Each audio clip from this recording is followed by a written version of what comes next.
بسم الله الرحمن الرحيم. النهارده هنتعلم ازاي نحول كابل اليو اس بي الى شاحن اصلي وعن تجربة.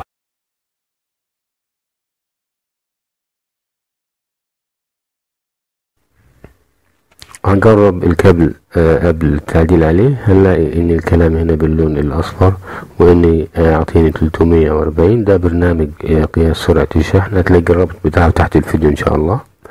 وهنا كاتب شاحن يو اس بي، البرنامج متعرف عليه على انه شاحن كابل يو اس بي، وده فعلا ده قبل التعديل. هنعدل عليه، هنعمل عليه تعديل وهنفتح هنا. هنلاقي سلك شيلد ارضي، يعني ملناش دعوه بيه. هنفتح، هناخد السلك الابيض والاخضر، هناخد السلك الابيض والاخضر وهنقصهم كل اتنين مع بعض في جنب، وهنشيل المادة البلاستيك اللي عليهم يعني كده، وهنلحم الابيض مع الاخضر مع بعض الناحية دي،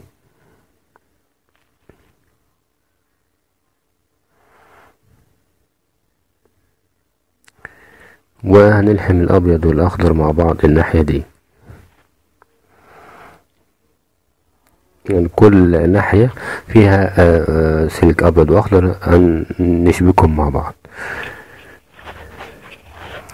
وبعدين هنلحمهم كلهم على بعض، يعني هنوصلهم كلهم مع بعض.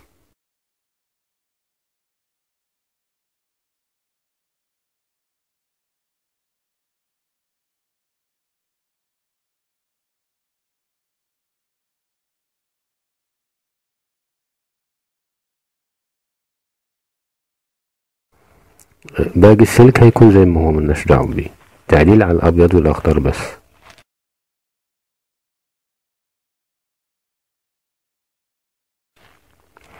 هيكون بالشكل ده في الاخر. هنلف عليهم بلاستر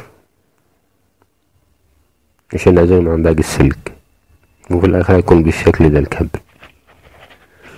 هنجرب الكابل بعد التعديل، وهنفتح البرنامج اللي احنا قلنا عليه، تلاقي الرابط بتاعه تحت الفيديو.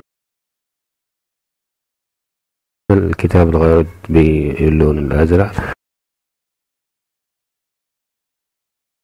هنا بتزيد طبعا من 500 ل 510 520. هنا مكتوب شاحن كهربائي، يعني البرنامج متعرف على ايه، على الكابل على انه شاحن كهربائي مش كابل يو اس بي زي الاول.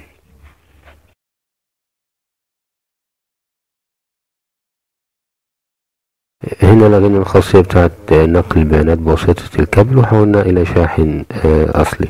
يعني هنا مش هتلاقي التليفون، مش هتعرف تنقل بيه البيانات لانه اتحول الى شاحن اصلي بواسطة الكمبيوتر.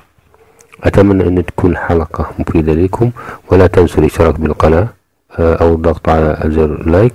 والى حلقات اخرى بإذن الله تعالى، والسلام عليكم ورحمة الله وبركاته.